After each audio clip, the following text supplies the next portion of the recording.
সম্মানিত দর্শক, আসসালামু আলাইকুম ওয়া রাহমাতুল্লাহি বারাকাতুহু। আজ সাবেক প্রধানমন্ত্রী শেখ হাসিনার ৭৮তম জন্মবার্ষিকী উপলক্ষে বাংলাদেশ আওয়ামী লীগের যে যতগুলো অঙ্গ সংগঠন রয়েছে, প্রত্যেকটা সংগঠনই একেবারে ব্যক্তিগতভাবে নিজ নিজভাবে তারা বিভিন্ন স্থানে আজ জন্মদিন পালন করেছে।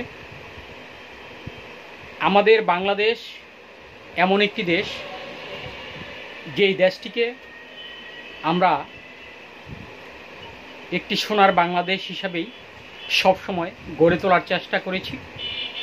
হয়তো ভবিষ্যৎ প্রজন্মও এই সোনার বাংলাদেশ গড়তে মনের মধ্যে যে প্রত্যয় ব্যক্ত করেছে সেটা সফলতা কামনা করবে, এটাই আমাদের প্রত্যাশা। তো আমরা একটি জিনিস,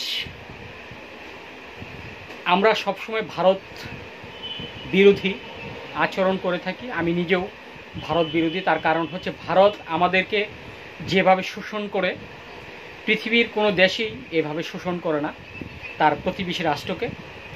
আমরা ভারতকে যতটা শ্রদ্ধার সাথে স্মরণ করি, আমাদেরকে ততটাই অবমাননার দৃষ্টিতে তারা দেখে থাকে। আমাদের বাংলাদেশের যে বর্ডার অঞ্চলগুলো রয়েছে, আমরা ভারতীয় নাগরিকদেরকে যেভাবে সম্মান করি, তাদেরকে যেভাবে ভালোবেসে কাছে টেনে নিই, কিন্তু ভারত আমাদেরকে কখনোই সেই কাজটি দেখায় না।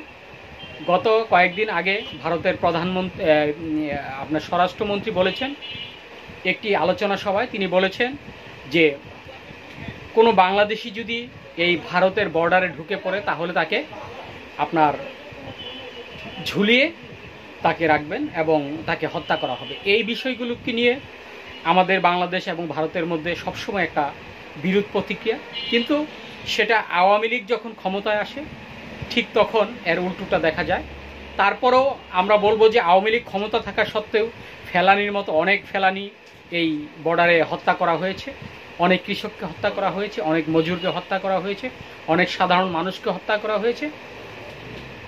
আমি মনে করি যে ভারতের সাথে আমাদের যে বিরোধ, এটা খুব সহজেই মিটানো উচিত। তার কারণ, একটি প্রতিবেশী রাষ্ট্র, প্রতিবেশী ঘর কিংবা প্রতিবেশী মানুষের সাথে যদি সুসম্পর্ক না থাকে, তাহলে একটি দেশ, একটি জাতি, একটি মানুষ কখনোই সুস্থভাবে বেঁচে থাকতে পারে না। আমি যেই বিষয়টা নিয়ে প্রথমে আলোচনা করেছিলাম, সকালবেলা একটি ফেসবুকে দেখলাম যে শেখ হাসিনার জন্মদিন উপলক্ষে একটি কটূক্তি মন্তব্য করেছেন। আমি মনে করি যে কোনো প্রধানমন্ত্রীর বিরুদ্ধে, সেটা আওয়ামী লীগ, বিএনপি, জামাত, জাসদ, যে কোনো দলেই হোক না কেন, আপনি যে দলেরই থাকেন না কেন, আপনাদেরকে শ্রদ্ধা করা উচিত। আমরা দেখেছি বিএনপি যখন খালেদা জিয়ার যখন কোনো জন্মদিন আসতো, তখন আওয়ামী লীগের কিছু নেতাকর্মী যারা অতি উৎসাহী, তারাও কোনো না কোনো রকম ফালতু কমেন্টস করে এই ফেসবুক এবং ইউটিউবটাকে উত্তপ্ত করে রেখেছে। আজকেও আমি সকালে দেখলাম, আমি সেটা মুখ দিয়ে প্রকাশ করতে চাই না, সেটা আপনারা অনেকে দেখেছেন। এই আওয়ামী লীগ সম্পর্কে যারা আজকে শেখ হাসিনার যে জন্মদিন উপলক্ষে যারা বিরূপ প্রতিক্রিয়া ব্যক্ত করেছেন, যারা ফালতু মন্তব্য করেছেন, আমি ঘৃণাবোধ জানাই। তার কারণ হচ্ছে, ভারতে যে দেখেন যে তাদের যেই নেতারা আছে, ৩ জন নেতার ছবি দিয়েই তারা সরকারি অফিস আদালতে সেগুলো প্রমাণ।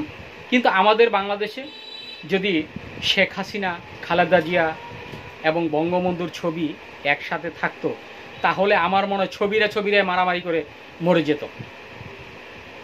আমি চাই, আমরা বাংলাদেশে যারা বসবাস করছি, আমরা যারা বাঙালি, আমরা সবাই চাই যে দলমত নয়, আমরা প্রত্যেকটা নেতাকে আমরা একেবারে শ্রদ্ধার সাথে স্মরণ করব।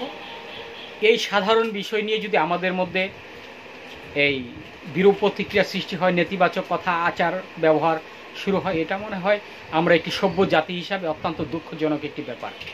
তাই সকলকে আবারও অনুরোধ করব, সেটা শেখ হাসিনা, খালেদা জিয়া, এরশাদ, যেই হোক না কেন, বঙ্গবন্ধু, সবাইকে সমানভাবে শ্রদ্ধার চোখে দেখবেন। তাদের অপরাধ যদি হয়ে থাকে, তারা আইন বুঝবে।